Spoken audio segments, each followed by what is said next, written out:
Hello everyone, এই ভিডিওতে আমি আলোচনা করব latest code forces round 972 division 2 এর problem B2 strict teacher hard ভার্সনটা। তো আগের ভিডিওটা যদি দেখে থাকেন তাহলে কিন্তু এই প্রবলেমটা খুবই ইজি। তারপরে আমি এই ভিডিওতে মোটামুটি কভার করার চেষ্টা করব যাতে পূর্বের ভিডিও আর দেখার প্রয়োজন না হয়।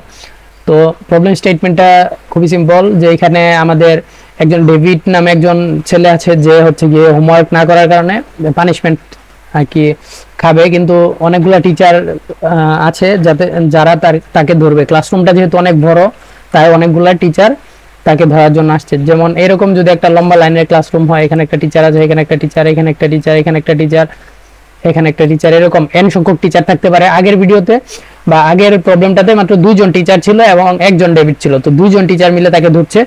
এখন হচ্ছে গিয়ে এম এম এম সংখ্যক টিচার থাকবে এবং ডেভিড হচ্ছে যে কোনো এক জায়গায় থাকতে পারে, যেমন এখানে থাকতে পারে অথবা এখানে থাকতে পারে, মানে যে কোনো এক জায়গায়। ডেভিড তো অবশ্যই একজন, কিন্তু টিচার হচ্ছে এম সংখ্যক টিচার আছে যারা তাদেরকে ধরতে চায় অপটিমালি, এবং ডেভিডও চায় যে অপটিমালি সে একটু বেশি মানে দেরি করতে চায় বা টিচারদেরকে একটু বেশি ঘোরাতে চায়, সে একটু দেরিতে ধরা দিতে চায়। তো কিভাবে আমরা সেই করতে পারি, অপটিমালি মুভগুলা দিয়ে আমাদের ডেভিডকে বেশি সংখ্যক সময় বাঁচাতে পারি, সেটা আমাদেরকে প্রিন্ট করতে হবে। তো প্রথম টেস্ট কেস নিয়ে যদি একটু আলোচনা করি, এখানে টিচার হচ্ছে একজন এবং কোয়েরি হচ্ছে একটা। এখানে কোয়েরি কিন্তু মাল্টিপল কোয়েরি থাকতে পারে, সেক্ষেত্রে একটা বিষয় আছে। তো এখানে আমরা একটু সহজ করে তাড়াতাড়ি যদি একটু বলে দেই যে আমাদের তিনটা এখানে অবজারভেশন আছে, সেটা হলো ডেভিড শুরুর পয়েন্টে থাকতে পারে এবং এখানে হচ্ছে টিচার থাকতে পারে, এখানে টিচার থাকতে পারে, এখানে টিচার থাকতে পারে, এরকম থাকতে পারে। তো ডেভিড এমন থাকতে পারে যে ডেভিড প্রথম দিকে আছে এবং ডেভিডের এই পাশে কোনো টিচার নাই, এরকম থাকতে পারে। অথবা এরকম থাকতে পারে যে ডেভিড এইখানে আছে, সব টিচার এইখানে, সব টিচার এইদিকে এবং এইদিকে একদম খালি, কেউ নাই। এটা লাস্ট একটা বাউন্ডারি আছে অবশ্য। তো এরকম দুইটা কেস থাকতে পারে এবং আরেকটা লাস্ট কেস থাকতে পারে, ধরেন এখানে একটা টিচার আছে, এখানে একটা টিচার আছে, এখানে ডেভিড আছে এবং এখানে আরো টিচার আছে, এখানে আরো টিচার আছে। তো এরকম থাকতে পারে। তো কেস হচ্ছে তিনটা। প্রথম কথা হলো যে আমাদের ডেভিড যে কোনো দুইটা টিচারের মধ্যখানে থাকতে পারে, এখানেও থাকতে পারে, অথবা এখানে থাকলে কিন্তু টিচারের মাঝখানে রইলো। তো দুইটা টিচারের মধ্যখানে থাকতে পারে, অথবা ডেভিড একদম শুরুর পজিশনের দিকে থাকতে পারে, মানে তার সামনে কোনো টিচার নাই, এমন হতে পারে তার শেষের দিকে কোনো টিচার নাই। তো এরকম হলে কি করব? তো এই লাস্ট দুইটা কেসের ক্ষেত্রে যদি বলি, শুরুর পজিশনে কেউ না থাকলে ডেভিড প্রথম পজিশনে চলে যাবে, সোজা কথা। আর যদি লাস্টের দিকে কেউ না থাকে, ডেভিড লাস্টের দিকে চলে যাবে। এবং ডেভিড যদি দুইটা টিচারের মধ্যখানে থাকে তাহলে কি করবে, ডেভিড এই টিচার দুইজনের যে মিড আছে সেই মিডটা ক্যালকুলেট করে মিডের মধ্যে ডেভিড যাবে এবং দুটার মধ্যে যে মিনিমাম হবে টিচার 1 এবং টিচার 2 এর মধ্যে মিনিমাম, সেখানে যাবে। মানে আগের যে প্রবলেমটা আছে সেম প্রবলেম, জাস্ট এখানে আমি যদি বাইনারি সার্চ ইউজ করে আমরা লোয়ার বাউন্ড এবং আপার বাউন্ডটা বের করে নেই তাহলে কিন্তু হয়ে যাবে। মানে ডেভিডের আগে যে টিচারটা আছে এবং ডেভিডের পরে যে টিচারটা আছে, এই দুইটার ক্ষেত্রে যদি আমরা জাস্ট হচ্ছে গিয়ে লোয়ার বাউন্ডটা বের করে নেই বা বাইনারি সার্চ অ্যাপ্লাই করি তাহলে কিন্তু পেয়ে যাব। আর বাকি যে দুটো আছে, মানে ডেভিড প্রথম পজিশনে যাবে অথবা ডেভিড লাস্টের পজিশনে যাবে, এই ক্ষেত্রে আর কোনো কিছু ক্যালকুলেট করার প্রয়োজন নেই, এটা বিগ অফ 1 এ আমরা করতে পারবো। তো আমরা যদি একটু সলিউশনের দিকে যাই,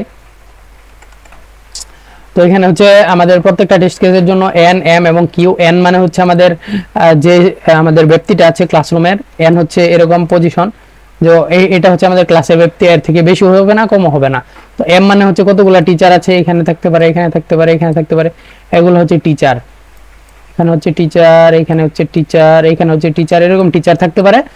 এবং হচ্ছে গিয়ে কিউ মানে হচ্ছে কোয়েরি, কতগুলো কোয়েরি চালাবো বা কতবার আমরা ডেভিডকে বিভিন্ন জায়গায় দিতে পারবো। তো আমরা কি করবো, প্রথম টিচারগুলোকে ইনপুট নিয়ে সর্ট করে নিব। তো টিচারগুলোকে সর্ট করে নিলে কি হবে, এখানে টিচার 1 চলে আসবে সবচেয়ে প্রথম দিকে, টিচার 2 চলে আসবে, তারপর টিচার 3 চলে আসবে, এইভাবে টিচার এম চলে আসবে।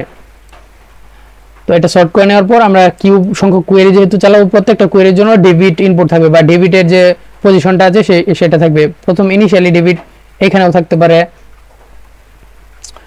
ডেভিড এখানেও থাকতে পারে, আবার হচ্ছে গিয়ে এখানেও থাকতে পারে, আবার শুরুর দিকেও থাকতে পারে। প্রত্যেকটার ক্ষেত্রে, প্রত্যেক কোয়েরির ক্ষেত্রে একটা করে ডেভিড ইনপুট নিব এবং আমরা 3 ধরনের কাজ করব। সো আগেরটার মতনই 3 ধরনের কাজটা কি, প্রথম এরকম দেখবো যে ডেভিড কি আমাদের ছোট কিনা টিচার 1 এর থেকে, তার মানে ডেভিড প্রথম দিকে আছে। ডেভিড যদি প্রথম দিকে থাকে, ডেভিডের এই পাশে আর কোনো হচ্ছে গিয়ে নাই, মানে টিচার নাই। যদি এটা লোয়ার একদম ব্র্যাকেট হয়, লোয়ার ব্র্যাকেটটা হয়, তাহলে ডেভিডের শুরুতে আর কোনো টিচার নাই, কিন্তু পজিশনটা এই পর্যন্ত আমরা যেতে পারবো। তো এটা হলে আমরা কি করব, টিচার 0 যেটা আছে বা টিচার 1 যেটা প্রথম টিচার আছে সেখান থেকে 1 বিয়োগ করলে কিন্তু চলে আসবে ওই B1 এর মতন প্রবলেমটা আর কি, B2টাও B1 এর মতনই। তো এবং ডেবিটটা যদি বড় হয়, ডেবিট এরকম থাকে, ডেবিট এইখানে আছে এবং এটার ব্যক্তি হচ্ছে এই পর্যন্ত, তাহলে TM যেটা আছে সেটা থেকে আমরা লাস্টের পজিশন বিয়োগ করে দিলেই কিন্তু চলে আসবে। এবং 3 নাম্বার কেস যেটা নিয়ে আলোচনা করব সেটা একটু বোঝার বিষয় আছে, সেখানে আমরা মূলত লোয়ার বাউন্ড দিয়ে করতেছি। লোয়ার বাউন্ড বের করলাম যেখানে ডেবিট আছে, মানে ডেবিটের লোয়ার বাউন্ডটা বের করলাম T1, এখানে ধরলাম হচ্ছে T2। তো এই পজিশনটা বের করলাম অথবা এই পজিশনটা বের করলাম, এই দুইটা পজিশনটা বের করার পর আমরা লেফট এবং রাইট মানে দুইটা পজিশন বের করলাম, লেফটে বের করলাম এটা এবং রাইটে বের করলাম এটা। দুইটা বের করার পর মিড ক্যালকুলেট করে সেম আগের মতনই প্রসেস করলেই হয়ে যাবে। জাস্ট এখানে বেশিটুকু হচ্ছে এই লোয়ার বাউন্ডটা বের করা অথবা এই T1 এবং T2 পজিশন দুইটা বের করা। তো এই দুইটা আমরা জানি না যে ডেবিট কোথায় আছে, এরকম আছে যে T13 অথবা T14 এর মাঝামাঝি থাকতে পারে, T14 এর মাঝামাঝি থাকতে পারে, অথবা T1 T2 এর মাঝামাঝি থাকতে পারে, অথবা T5 T7 এর মাঝামাঝি থাকতে পারে। তো এরকম হতে পারে, এই কারণে জাস্ট এই একটা লাইন বেশি এই B2 প্রবলেমের ক্ষেত্রে। তো এটা হচ্ছে আমাদের সলিউশন।